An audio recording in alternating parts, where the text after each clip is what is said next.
What's up mga men? Nandito tayo sa Batters and Wilson, kung saan ang lugar na ito ay tinatawag na Little of Manila, kung saan marami kasing mga Pilipinong tumitira dito. Kaya ipapakita ko sa inyo yung lugar na ito na mostly Pilipino ang pumupunta at nakatira dito sa Butter Street. Kaya pasyal tayo mga mamen. At dito mga mamen, maliit na park lang.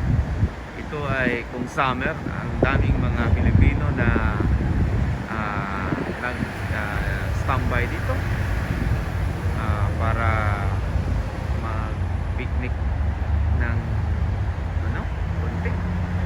Yan. So yan po yung maliit lang na park. Yan.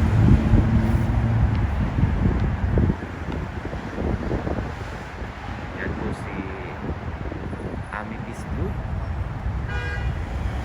Si Amethyst Blue ay may kasaysayan din dito sa lugar na ito, kung saan itinanghal siya na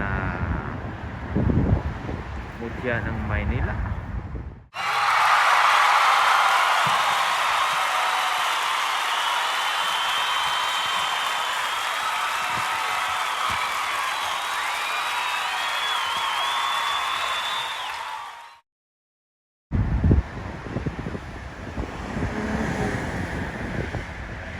Yan po yung lugar na ito mga mamen.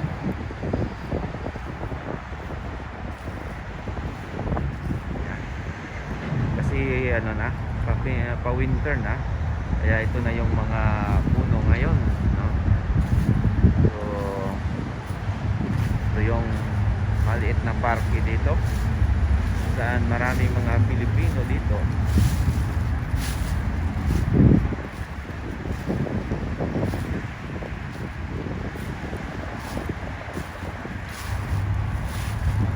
Yan yung mga lugar na ito,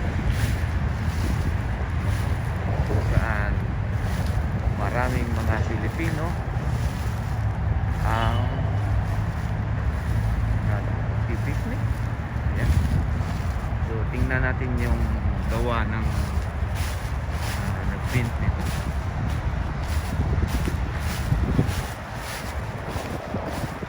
Medyo malamig na dito mga mamen. Isahan natin dito para gawa tayo ng reaction sa kanyang nagawang painting.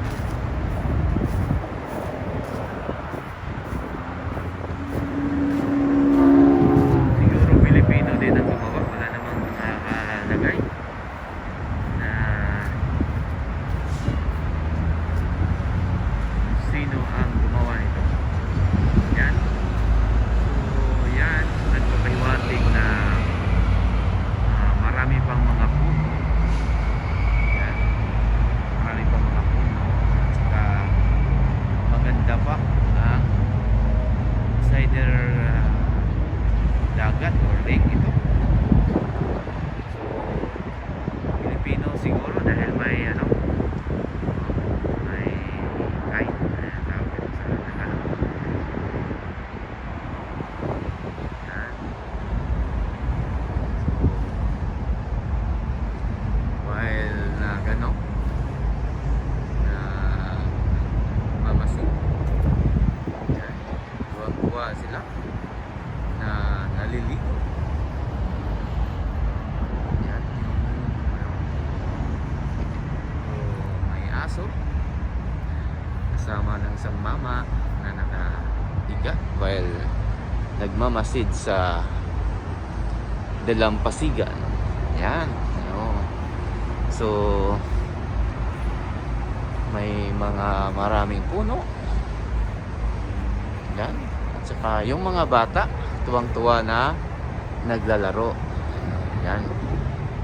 Yan yung mga bata na yan, tuwang-tuwa na naglalaro. So ano pa tayo dito mga mamen. Oh. So maganda talaga kung maraming mga puno.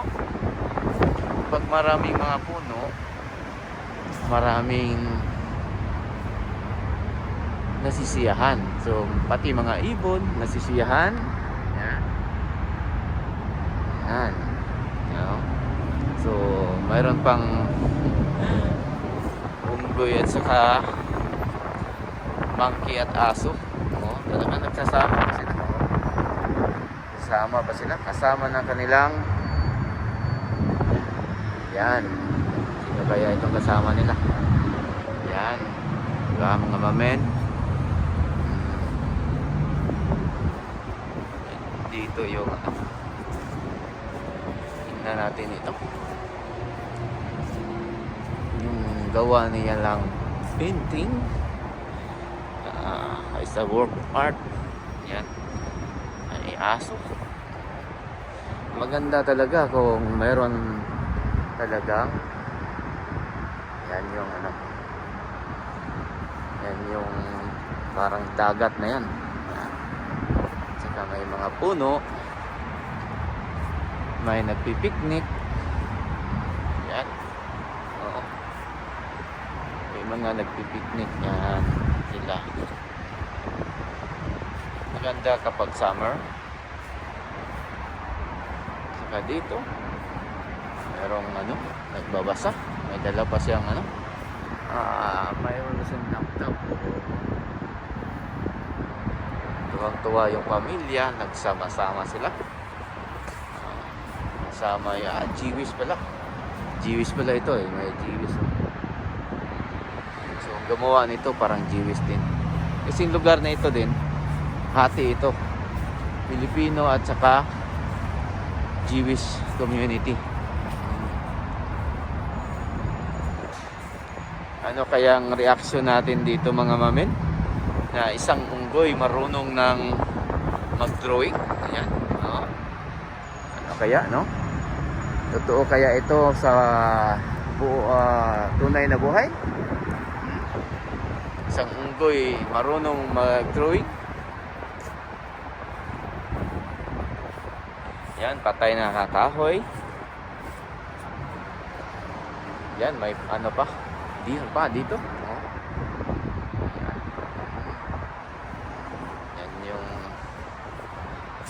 ano dito mga mamen sa Wilson and Butters, kung saan maraming mga Pilipino. Yan.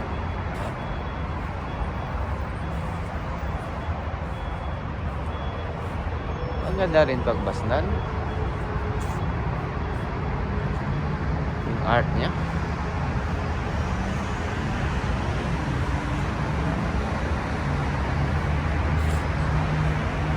Ito yung mga mamen. Yan.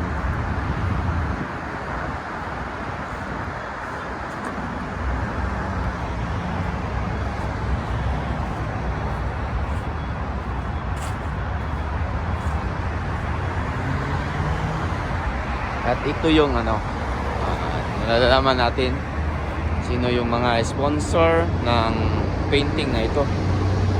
Yan sila, mga mamen. Company dito sa nag-collab sila para nitong artwork na ito.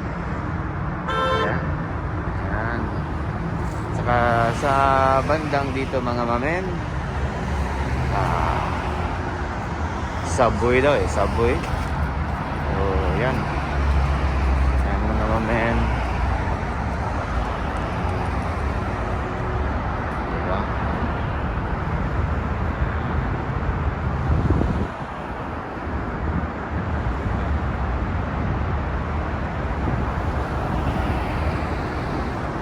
Yan po mga mamen.